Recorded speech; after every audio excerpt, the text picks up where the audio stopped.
Hey guys, so this is my test YouTube channel. So I've created this just to show you guys a YouTube channel as an example for this course. So the first thing I want to do is create a new account with a tool I use called TubeBuddy. Now let's go ahead and do that now. So I'm going to open a new tab and I'm going to type in TubeBuddy into Google. Now here we are. Here's the result you want. It's tubebuddy.com.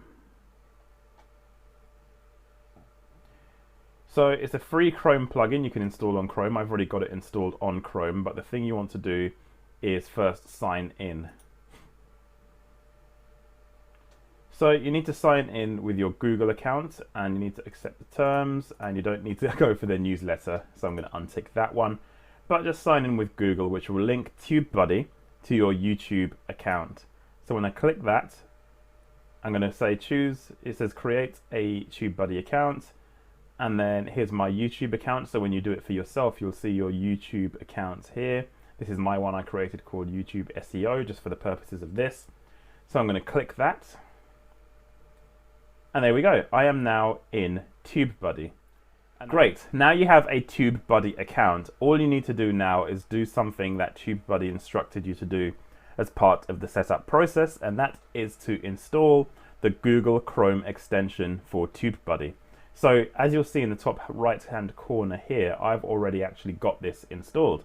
So for you guys to get this installed, all you need to do is head over to Google, type in Chrome extensions, and that'll take you to the Chrome web store. And now you're in the Chrome web store, all you need to do is do a search for TubeBuddy. And there it is, TubeBuddy for YouTube. So I've already got it installed, so instead of saying add to Chrome, my button says rate it. So all you need to do is add it to Chrome, it'll install, and you'll see it appear in the top right corner of all of your extensions. So now you've done that, you're logged into TubeBuddy, you now have TubeBuddy installed on Google Chrome. Head back to your channel. Now what I'm going to do now is I'm going to refresh the page, and then you'll see here TubeBuddy sign in required. Click here. So now the Chrome extension allows you to sign into to sign into TubeBuddy via YouTube. So I'm going to go ahead and do that. And if I hit this button here and sign in and select that email and allow, so you have to give Google permission to do this, which will just happen now. And here we go, successfully signed in. You'll see it there in the top corner. So what does this mean? What this means is I now have access to the TubeBuddy tools from within YouTube itself. Let me show you what I mean. So if I go to YouTube now and I type in SEO tips, you will now see on the right hand side there is a search explorer, and this will show you all of the related searches for those searches. So SEO tips, you'll see the related searches are SEO tips 2018, SEO tips and tricks 2018, and SEO tips for YouTube. So all of these are actually going to help me do my keyword research. So of course, doing keyword research normally on Google using the Google Keyword Planner, there's also a way to do it on YouTube by using TubeBuddy. So you can see now that these are the related searches, and when you've got the related searches on YouTube, you can start to use some of this data to optimize your metadata for when you upload your videos. So as part of the keyword research process, this becomes really important. Next, I'm going to go ahead and click on Show Keyword Score. Now that I've clicked this, you can see the search volume and competition for the keywords. So this is where TubeBuddy really comes into its own, because now you don't just have the Google search data, you also have YouTube search data, and this will give you a good indication whether or not you should target a keyword.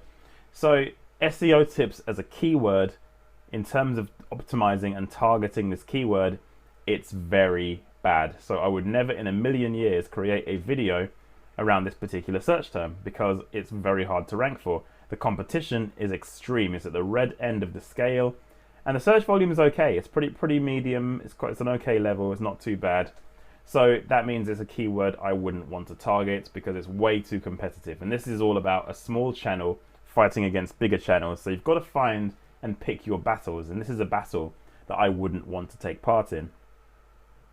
So next, I'm going to do a search for SEO optimization for Wix websites. So now I've done a search for that. I'll go ahead and click that link again to show the keyword score. This one's better. You see, now I'm not too neat. I'm a lot more niche.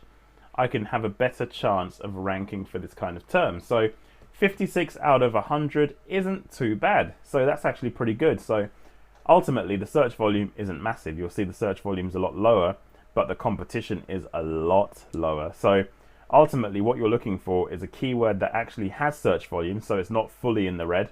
This one isn't fully in the red, where it's on the far side, and it's also got a low level of competition. So ultimately, as you see here, it says this keyword isn't too competitive and has enough search volume to make it worth targeting.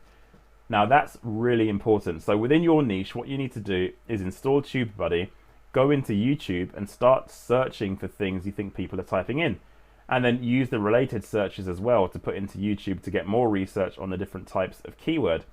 Ultimately, what you want to do is have good, or in some cases what you'll also get is very good for your searches. And you want to only target keywords that are either good or very good. So if I were to type something in like SEO for, should I get a Wix or Weebly website, and then click show keyword score. There you go. This is a good keyword. So it's got some search volume data. So this one is the top result for this. And again, you see 4,500 views. Let's have a look at their channel itself. Not too big, 1.6 thousand subscribers. So in reality, this is a great keyword to target for that particular niche. So what you need to do for your niche is to go to YouTube and start doing searches and looking at related searches, looking at most used tags, and understanding how you can find keywords that get to this level of good.